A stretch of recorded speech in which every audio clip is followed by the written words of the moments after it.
What is up, guys? It's Masked Ricks coming at you with a deck profile for my favorite deck, Masked Heroes. So I've done a bit of tweaking to the deck for this format, and this is kind of how I think.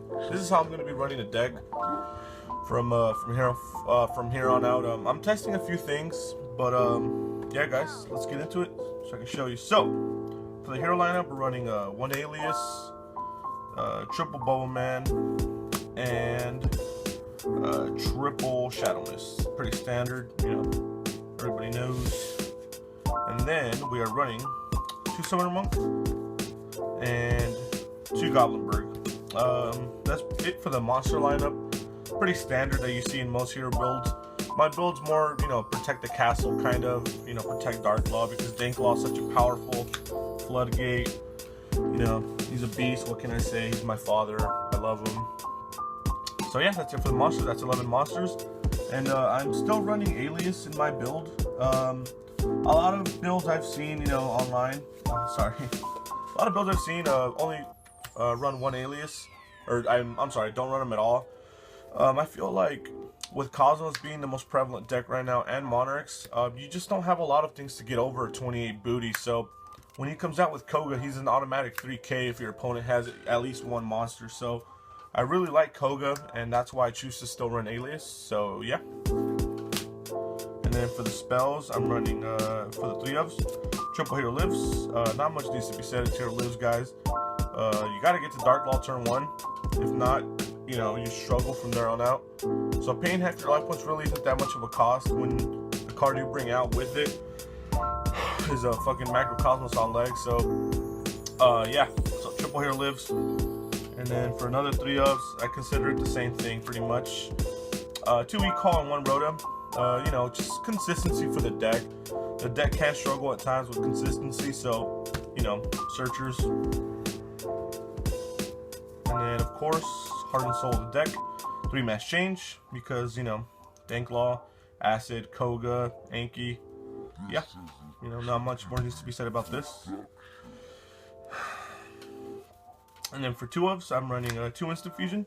I'm still running 2, even though there's 1 Norden. Even when this card, or when Norden was at 3, I only ran 1 Norden. You just want to see Norden turn 1 to, you know, because you can put up some pretty ridiculous boards if you open up, you know, good enough. You can put up Darklaw with Ouroboros to snatch a card out of their hands, and Rafflesia turn 1. So that's a pretty strong opening move, and this really helps with that opening move. And for back row hate, I'm running 2 MSDs. You know, the thing about Twin Twister, guys, is this deck, you don't have a lot of hand advantage as it is. And I see hero players run Twin Twister, and me, personally, I cannot live with the discard effect. So that's why I choose to run MSTs. I was maining double MST and 1 Twin Twister, but I just chose to cut out the Twister for other things. It's sided, but I feel like this is enough, because you already have Acid, which you can do on your opponent's end phase, and they never see it coming. And, you know, you can get this, you can snipe out that Solemn Strike, or that Fog Blade, or whatever it is. So I feel like you have enough things, and you can have enough plays in this deck where you can bait out back row. So yeah, 2. And then I'm running 1 ofs, 1 Regeki, because Regeki with Darklaw and just Regeki in general is a good card. 1 Mass Charge to recover. Like I said, you don't really plus a lot in this deck besides just Shadow Mist. So, you know, you need a good recovery play, and Mass Charge is a card for it. And then I'm taking in 1 Day of Peace. Now, I haven't tested this card yet. I'm throwing it in now for the first time, but in theory, it seems like a really good card, because like I said, you don't plus much, and with this deck, you can open up Brick City a lot of the times, like really bad guys. So say you go turn 1, you know, you're hoping to make Darklaw, you open up 3 traps, like a Shadow Mist, and a fucking, just some garbage, right, an MST. You play this, you still draw into some ass, but at the very least, you're not going to get OTK next turn, so you can live a turn, maybe even ruin their plays with the back row you opened. And if you do go first and you open up Darklaw, you can go turn 1 Darklaw, activate, draw your card, let your opponent draw his card, and then just snatch it right out of their hand with Darklaw. So See, the thing with me with Darklaw is I love to abuse them as much as I can. So if I can make my opponent draw and then take that draw right away with Dark Law, I'll do it. And this is just going to combo really well with Dark Law. So, you know, I get protected from battle damage, I get to draw a card, and I get to banish a card out of my opponent's hand. And for all I know, I could be hitting that combo piece they really needed. So yeah, I'm hoping it'll be good, but you never know. And for the traps, for protection, I'm maining 2 Storming. Now I used to play double Mirror Force, but the thing is that Cosmo is the worst matchup for this deck, and absolutely the worst. So that's why he plays these to bounce back the ships. You know, it's pretty good. And against BA, if you have a Danklaw on board, you know, or PK Fire, you'll banish the materials. Maybe not the Exceed, but you'll banish all the materials. So, you know, it's a pretty good card, guys. I mean, you know, not much to say about it. And then, like the tech I'm trying out is the Phantom Knight Wings. So the reason I like this card is because it's offensive and defensive. You can gain 500 attack permanently to beat over bigger things, and then also protects you from destruction once per turn. So, you know, if they dank hole you, you know, chain, activate, and, you know, you're protected from it. Now, I'm not sure if the destruction effect does stack. If you guys could please let me know in the comments, I'd appreciate that. But if it does, that's even better. And the thing is, you know, with Twin Twister running around, I feel like chainable traps are the way to go, and this is definitely a chainable trap. So, yeah. I haven't, like I said, I just put this deck together.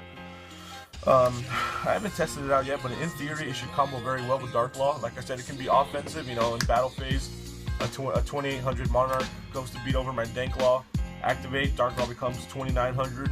You know, they get destroyed, they get banished. So, you know, it's just offense and defense, guys. You gotta have dual purpose, you know, double usage. So, yeah. And then for recovery place, I'm running 2 Call the Haunted. I used to run it at 3, and you know, going first, it's nice to have it. That way, next turn you'll be set up for your turn 2. But for now, it's at 2. A lot of the times, I found myself siding out Call of the Haunted. So yeah, it may come out of the deck entirely for more aggressive options. I'm not sure yet, but for now, 2 calls. And for summon negations, I'm running 1 Solemn and 1 Grand Horn of Heaven. This is good against PK Fire, good against Mermails. Depending on what build of Cosmos you're playing, it could be good against them. And this is one of the best trap cards of all time. You know, this is an easy hideout against Monarchs. Unless they're playing extra deck Monarchs, and this card becomes really nutty.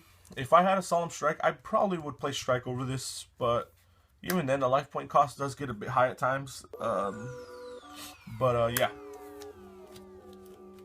And then I'm trying out double Dark Bribe. Now, I was maining 1 previously, and it worked out great every single time. And I feel like I didn't see this card enough. Now, the thing with this is you negate a spell or trap, and your opponent gets to draw 1. But if you have Danklaw on board, you can snatch that card right out of their hand, so they don't even plus or anything. And you plus by not getting your board blown up or getting Stormforth or whatever it may be. So I'm trying this at 2. We'll see how it goes, but I'm very confident that it'll be decent. If not, I'll cut it back down to 1. But every time I'd set up a board with Dark Law and I opened this, maybe I didn't win, but I set myself up really strong because their only out was maybe a Dark Hole or a Regeki or a Twin Twister that would have nuked my other back row. So this card is really good in this deck. Like I said, your opponent a lot of the times doesn't even get the plus off it. So yeah. And then for the trap hole cards, I'm running Time Space, Bottomless, and I'm teching in Trap Tricks, Trap Hole Nightmare.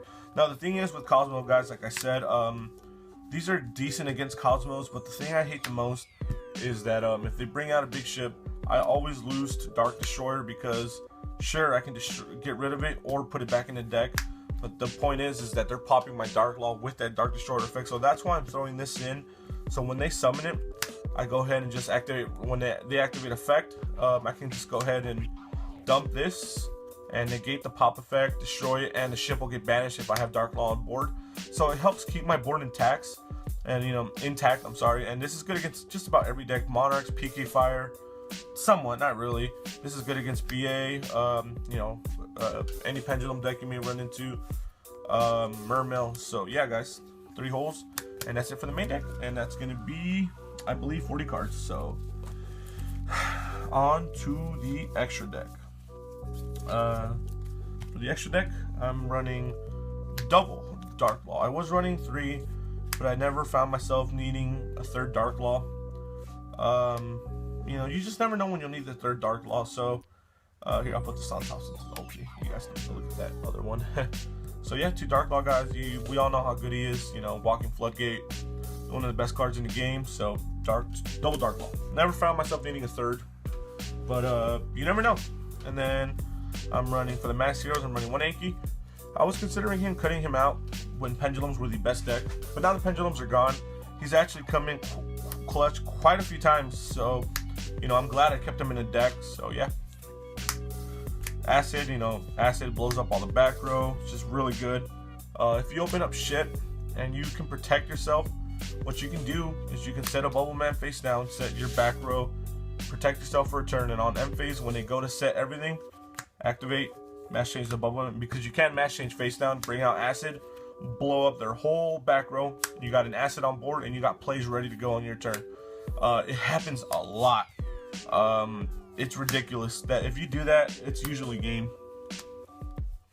And I run the 1 Koga because, like I said, he can help get over things I can't get over with my normal heroes, and he can just push for game a lot of the times. If your opponent has a full board and I bring this guy out, he is going to be a fat boosted monster. Plus, I can zero out your monster by banishing maybe a Dark Law or an Alias or something from grave. So he's just a really good card, and it's going to have options, guys. And the last fusion, just 1 Norden, because you know Norden. For the XYZs, I'm running Castel, Abyss Dweller, Wrath, still running Silent Honor Arc, and of course, you know, the standard, Utopia into Lightning. I feel like these are the standard cards that people run, just basic stuff, maybe not Arc, but you know, these are all pretty standard. So yeah, a lot of the times this is turn 1 and this is turn 2 or something like that, and this is good to have against Cosmos, really strong. So yeah. And then I'm running Gaga Samurai. I feel like this card is essential in Heroes. It can just help push for damage. You don't need Blade Armor Ninja because a lot of the times you'll find yourself making this with like a Summoner Monk or a Goblin, or it's a Summoner Monk really. And this would be dead if it was a Blade Armor Ninja. So it's just good to have more versatility. Yeah, he's a little weaker, but a lot of the times when you bring him out, you're already pushing for game. So he's just really good. And he has a secondary effect which can protect your Dark Law. So if they were to attack a monster, you can change this to be, this becomes a new attack target, and he gets to go to death. So you get to save your Dark Law. And then I'm still running Cowboy. I'm always back and forth between cutting them out, but when you need them, you're glad you have them, and you know, it's good to have them. And then I'm playing Evil Swarm Ouroboros. Now with Ouroboros, I actually find myself going into him a lot on my turn 1s. When I open up, I can open up fat boards of him, Rafflesia, and Dark Law. So, you know, I can go into him, take a card out of your hand, so you're beginning your turn with 4 cards. So, yeah, I mean, usually he's pretty much for that. I never really bring him out for anything else, but it's just good to, you know, bring down your opponent's hand advantage with him. So, yeah, and that's it. This is for the extra deck, guys. 15 cards, of course. And I already forgot if I said anything, but, you know, my main deck was 40, so cool.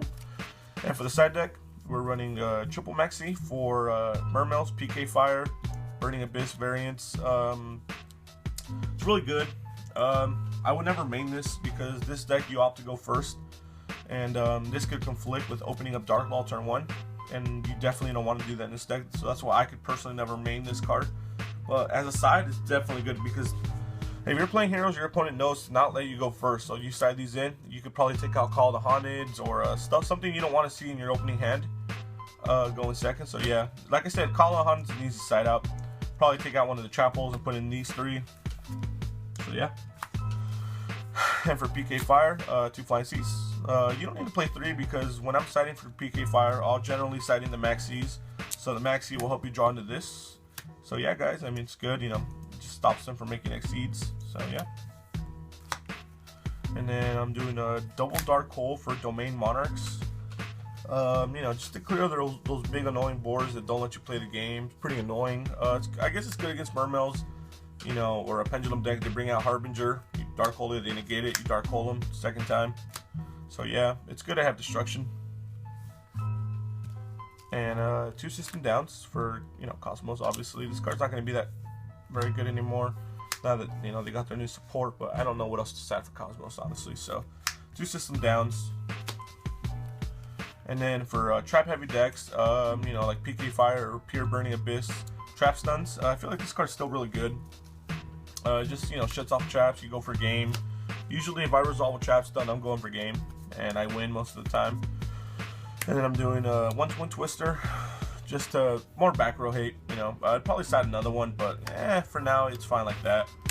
And then I'm siding in another Abyss Dweller for PK Fire, and he's pretty good against Cosmos as well. You know, they go to Cosmojo. You know, they activate Cosmojo or a strike on your first Dweller. You bring out the second one. They never expect it. So yeah. And then I didn't really know what else to do, so I was considering maining Vanities, but I just couldn't find the space for it. But it's still a good card, I guess. I really didn't know what to side. I actually, you know, I don't have Mask of Restricts, or I do have my Magical Deflectors. I just don't know where they're at. So sorry about that. But yeah, this is good, I guess. And then something I'm citing for Cosmos is a Deep Dark Trap Hole. So whenever level 5 or higher effect monster or special summon, banish that. So this doesn't target, it doesn't destroy, it just straight up banishes, which is really good. This is actually going to become pretty good against Blue Eyes as well. So I'm citing it. I'm only citing one because you can just dump this with Rafflesia. And you know, it's a good card, and I just saw it in my binder. I was like, you know what, that'd be a good card to side. So yeah, guys, that's it for my entire deck. Hope you guys like this deck profile. Any some last comments, I guess, would be you know, Burning or Cosmos is a tough matchup. You know, Monarchs you pretty much auto win if you go first, unless they draw Stormforce. That's why you play Dark Bribe. PK Fire you go first. They have a tough time because Dark Law, you know, and I'm sure if they made double Dark Hole, that's fine. That's why you play Dark Bribe and the Phantom Knight cards, the wings. So it kind of fucks them over. And Mermails, you know, Dark Law, you bring them out, it's pretty tough for them to recover from that. Like I said, Cosmos, guys, that's a tough matchup against this deck. It's just an uphill battle.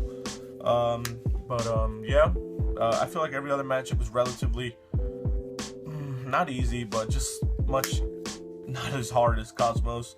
So yeah, guys, if I had more cards, if I had strikes, if I had Mask of Restricts, I'd probably use them, but since I don't, you know, fuck it.